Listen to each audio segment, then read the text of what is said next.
The Night's Watch is one of the oldest orders in the Seven Kingdoms, as it survived the fall of the kingdoms of the First Men, the Andal invasion, and Aegon's conquest. It was founded over 8,000 years ago, at the end of the Long Night. Under cover of an endless night that lasted for a generation, the others invaded from the lands of Always Winter, laying waste to much of Westeros, but were finally defeated by the Night's Watch at the Battle for the Dawn. Vol was allegedly built by Bran the Builder in order to protect the Seven Kingdoms, with the Brothers of the Night's Watch choosing their own Lord Commander since that time. During the Age of Heroes, it was also recorded that the Children of the Forest gave the Night's Watch 100 obsidian daggers every year. Other than the corrupting of the 13th Lord Commander, the Night's King, further attacks by the others never came, however. Instead, the most frequent attacks came from the Wildlings, sometimes led by their Kings Beyond the Wall, and their constant attempts at raiding in the north. The Night's Watch built 19 castles along the 100 leagues of the Wall, although they have never manned more than 17 at one time, with over 10,000 men-at-arms between them. Back then, Castle Black alone quartered 5,000 fighting men, with all their horses, servants, and equipment. The highborn of the North have traditionally considered it an honor to serve on the Wall. Many younger sons of northern houses, low in the line of succession, gladly took the black. Shields of nobles from the 100 kingdoms of Westeros were proudly displayed in the Shield Hall at Castle Black. The castles themselves are closer to garrisons, composed mostly of barracks, stables, storehouses, towers, and outbuildings, as they have no walls of their own. They were purposefully built this way so the Watch could man only the Wall itself and focus on threats from the north. The Night's Watch feared no attack from the south because of their vow not to take part in the wars of the Seven Kingdoms, though some assumed that Night's Watch was forbidden to build walls around their castles after the fall of the Night's King, the corrupted 13th Lord Commander. Little by little, the Night's Watch forgot that its main mission was not the fight against the Wildlings, but against the others. Through time, the manpower of the Night's Watch has decreased more and more, with most of Westeros neglecting the Wall, till only 3 of the 19 castles remain garrisoned.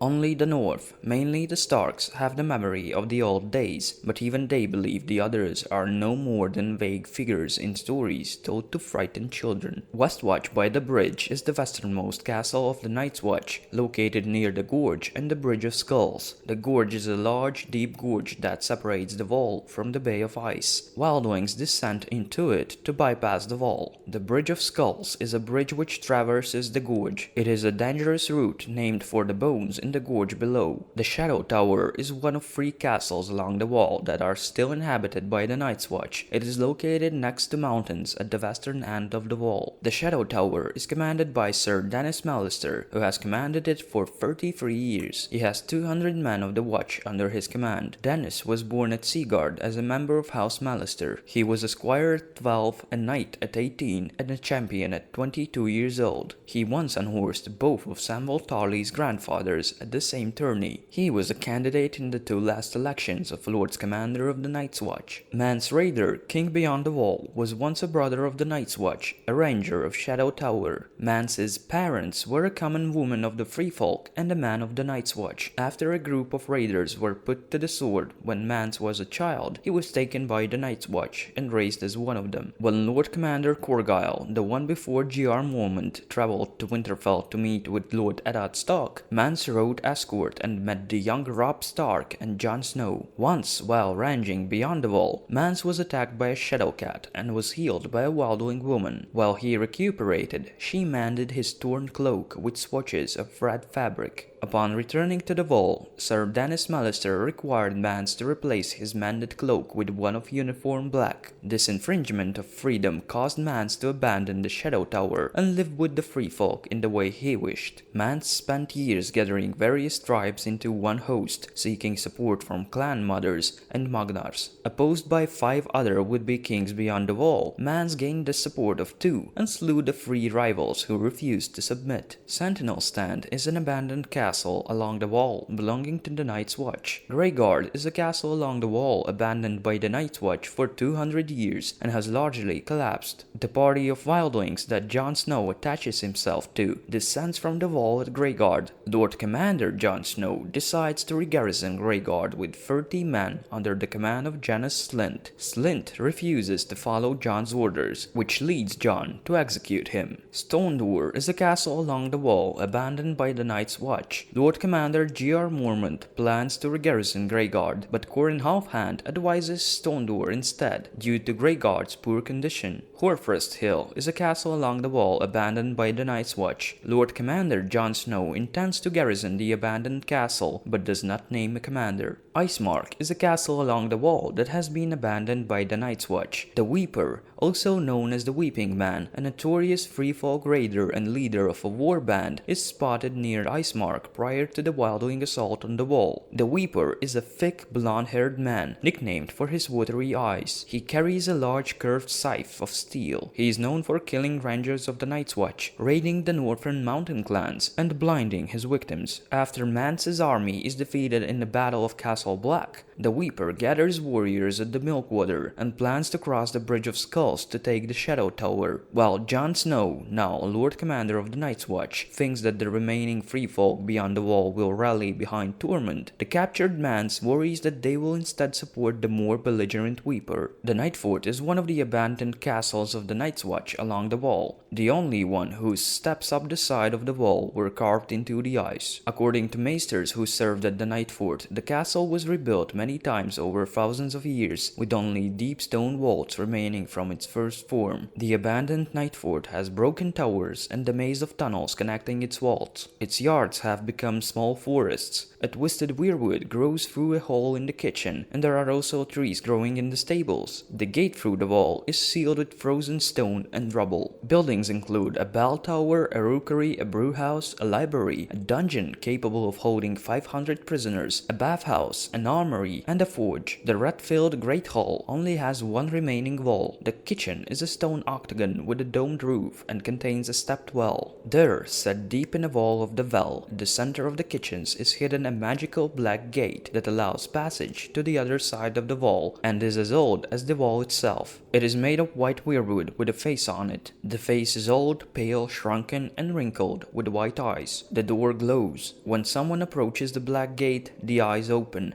They are white and blind, and when the door asks, "Who are you?" a man of the Night's Watch must repeat a part of his vow. "I am the watcher on the walls. I am the fire that burns against the cold, the light that brings the dawn, the horn that wakes the sleepers. I am the shield that guards the realms of men." The door will open then, saying, "Then pass." The Nightfort was the largest castle on the wall, and the oldest, being twice as old as Castle Black. Chronicles from the Nightfort describe the ancient war at Sea Dragon Point. At some point after the Long Night, the kings of Winter, House Stark of Winterfell, conquered Sea Dragon Point from the Warg King and his allies, the Children of the Forest. Warg King was a monarch and a skin changer in what is now the North after the Long Night. The Starks killed his sons, beasts, and greenseers, but took his daughters as prizes. It was in Nightfort where the Night's King reigned before his name was wiped from the memory of men. According to legend, Night's King lived during the Age of Heroes, not long after the wall was complete. He was a fearless warrior named the 13th Lord Commander of the Night's Watch. Later, he fell in love with a woman with skin as white as the moon and eyes like blue stars. He chased her and loved her, though her skin was cold as ice, and when he gave his seed to her, he gave his soul as well. Night's King brought her back to the Nightfort, and after the unholy union, he declared himself king and her his queen, and ruled the Nightfort as his own castle for 13 years. During the dark years of his reign, horrific atrocities were committed, of which tales are still told in the north. It was not until Brandon the Breaker, the king of winter, and Jaruman, the king beyond the wall, joined forces that Night's King was brought down and the Night's Watch freed. After his fall, when it was discovered that Night's King had been making sacrifices to the others, all records of him were destroyed and his very name was forbidden and forgotten. While on his way north, Bran Stark recalls stories told to the Stark children of Night's King and the Nightfort by Old Nan. She said some people believed the Night's King was a Bolton, a Magnar of Skagos, an Umber, a Flint, a Nori, or a Woodfoot. However, she identifies Night's King as a Stark of Winterfell and brother to the head of House Stark, the King of Winter, and suggests his name was Brandon. According to another legend, the man who would later be known as the Rat Cook was a simple cook at the Nightfort. He became infamous when he served an Andal king, identified either as King Tywal II of the Rock or King Oswald I of the Vale. Unknown to the king's son, the cook killed the prince in revenge for a wrong the king supposedly did to him. The king was unaware of this, however, as he ate and praised the taste and asked for a second piece. The gods were angered, not because the cook had committed murder, not because he had made the king a cannibal, but because the cook had slain a guest beneath his roof. They cursed the cook and transformed him into a massive rat, who was doomed to be unable to eat anything but his own young. According to the story, the rat cook is an enormous white rat who still lives in the Nightfort today, and all the other rats that inhabit the Nightfort are his descendants. Another story that took place in the Nightfort is the story of the 79 Sentinels. 79 deserters of the Night's Watch abandoned their posts at the Nightfort and went south, becoming outlaws. One was the youngest son of Lord Riswell. When the deserters reached the lands of House Riswell, they sought shelter with Lord Riswell, but instead they were captured and returned to the Wall. As punishment, holes were cut into the wall and each of the deserters were placed in their own hole, with spears and horns. The holes were then sealed up with the man inside. Later, when he was dying, Lord Riswell had himself carried to the Wall to take the black so he could stand by his son that he had condemned to certain death. The story of brave girl Dany Flint is reflected in a song. The song is sad and pretty, but what happened to her was not.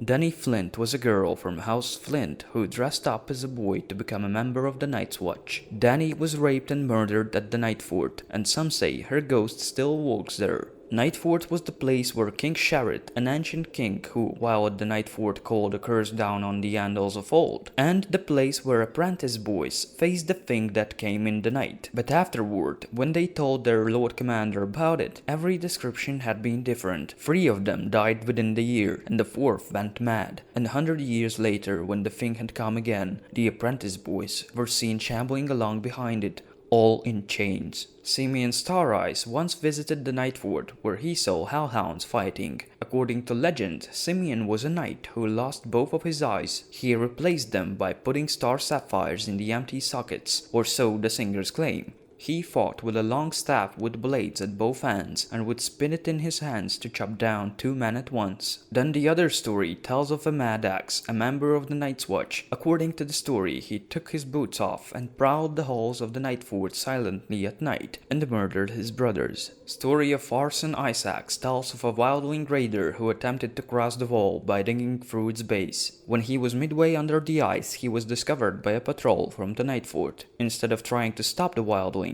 they decided to wall him in alive. The legend says that by listening the ear against the wall, one can still hear the sound of Arson's axe digging away at the ice. Since this time, the Night's Watch sends infrequent patrols along the base of the wall on its northern face to look for traces of excavation. With the dwindling of the Night's Watch's power 2 centuries ago, Nightfort became 3/4 empty and too costly to maintain. When good Queen Alysanne Targaryen suggested she pay for a new, smaller castle, the Watch agreed to abandon it. The new castle, Deep Lake, was paid for by the Queen's jewels and built by a man that King Jaehaerys I Targaryen sent north. Once this new castle was completed, the Nightfort was abandoned, the first of the Night's Watch castles to be closed, and its last brothers were reassigned to Deep Lake. Deep Lake Castle is located 7 miles east of the Nightfort, where the wall curves around the southern shore of a beautiful green lake. Castle was abandoned some time ago by the Night's Watch due to the Order's manpower shortages.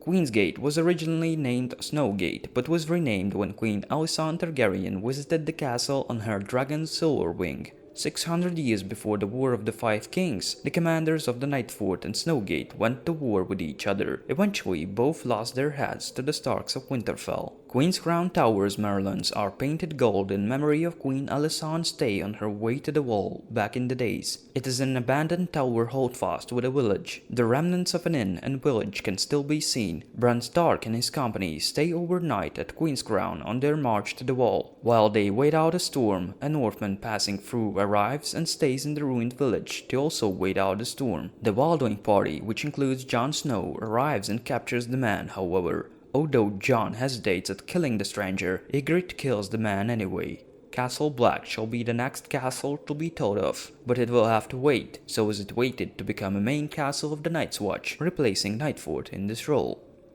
See ya!